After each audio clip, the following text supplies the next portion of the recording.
Well, hello, and welcome back, and welcome me back. I've been on vacation without good, reliable internet, or rather, only having internet a couple hours a day, and so I kind of quit doing these right after I said I was gonna reduce the number I was doing. But it wasn't me quitting. It was just stuff, life. Anyway, what this morning's shower thought is actually a shower thought from about a week ago when I wasn't doing this, but it is. All right, we got it. Yeah, okay. This way. Yes, life preservers. So, and I'm not going to wax metaphorical about this. I'm actually talking about the value of wearing a life preserver. So, I was out in the river. We we got a canoe. Well, my dad has a canoe, and he's never actually used it before. This was problem number one. You can see where this is going. So we get it all cleaned off and everything. There's no holes in it.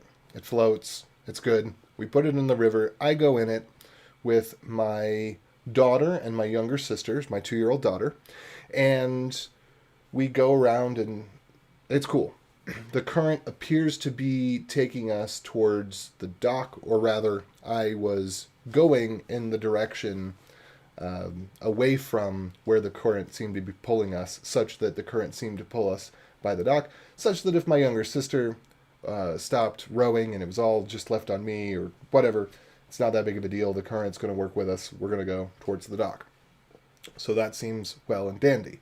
So we go out for 10 or 20 minutes, go out a little ways, we come back, everything's fine. Then, before we put it up, I asked my dad, who is my daughter's grandpa, I was like, all right, Gramps, how about you come in here? And now, of course, she's only 2. She's not really going to remember this, but thought it'd just kind of be cool. Well, my dad's a bigger guy than I am, and the the canoe just seemed really unstable. And so we got in the canoe and we headed out, and it's just kind of, we had to be really careful about minor movements, seemed to shake it too much. It turns out that the canoe is a racing canoe. He got a great deal on it. Turns out it's a racing canoe or some such, so it sits higher on the water. It's meant to go faster and carry leaner, lighter people, which wasn't us. So anyway, we go out and we had a life preserver on my daughter, of course, because she can't swim. And I had handed my phone to my wife when my dad got in the canoe when we were at the dock, because I had a feeling that if anything were to go wrong, it was most likely something that we would be able to handle and something that would ruin my phone. And so I handed that off to her. And we did eventually, we just kind of both moved our arm at the same time and just flipped the canoe while we were halfway out there. And this was really obnoxious. And the current was actually going the opposite direction that I thought it was. It turns out that the wind because the canoe was riding higher, the wind blowing against the current had a stronger effect of the canoe being pushed toward the dock than the canoe sitting in the water. The current pushing was actually pushing it away from the dock, but that wasn't apparent from the little bit of testing. Anyway, so my daughter's fine because she's got her life vest on, and my dad and I were fine because we can swim, right?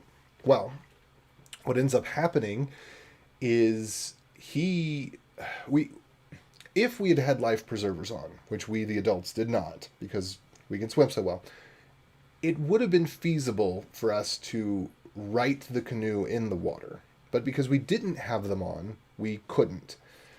And no, my dad wasn't really into that idea anyway, but I am, or was rather, a Boy Scout. And so I did get my canoeing merit badge, and so I did learn how to properly flip and turn over a canoe. So I believe that we could have done this. But anyway, so I had to tread water more. I thought that I could swim back to the dock, but as I said, I discovered that the current was actually going in the wrong direction. So I was swimming towards the dock and moving away from the dock, and so this was not, just ever so slightly, but I could see that as I was swimming towards it, looking at the shoreline was going in the wrong direction.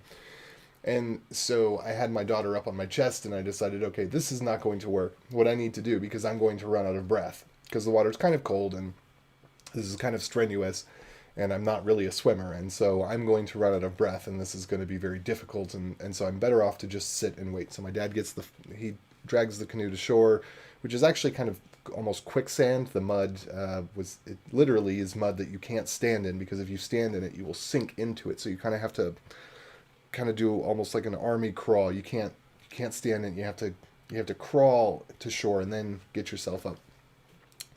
So he gets that done. He's completely covered in mud. I get halfway there. I'm completely, well, I'm just like stuck in the mud because I didn't realize that this was basically quicksand. And so, but once I realized that, and thankfully I didn't get too far down, then I stopped moving because I was like, wait a minute, I'm not going up, I'm going down. So point two here. And then he grabs my daughter, takes her back to the dock, comes back, grabs me. I'm able to get in the canoe from the water, which he didn't think was possible, but I knew it was possible because I did Boy Scouts and I got my canoeing mare badge. So we were able to handle it. It ended up fine, but the whole ordeal would have been a lot smoother for all involved if we had worn the life preservers. And so this is just one of those things where it's like, don't be a rebel. Don't do what you're supposed to do, but do what makes sense to do, right? And I was kind of upset at myself for my hubris in thinking that, oh, I don't need to wear a life preserver because I can swim just fine, when we were actually in fact in a river that did in fact have a current. And it's deceptive because you don't see the current. And, as I said, the wind was blowing one way, the canoe was going one way, the current was going the other way, whatever.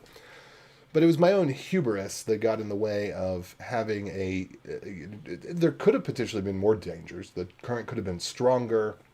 There could have been, some other reason that it would have been much more helpful to have a life preserver. But just as a matter of, it's not inconvenient to wear one. We had them available, and choosing not to wear one was stupid. And so, if I'm going to wax metaphorical, the point is, don't do stupid things when you could easily take small steps that aren't even inconvenient, that make your life better and more manageable and eliminate risks from situations where risk is present. So, with that all said, I'm out of here. Adios.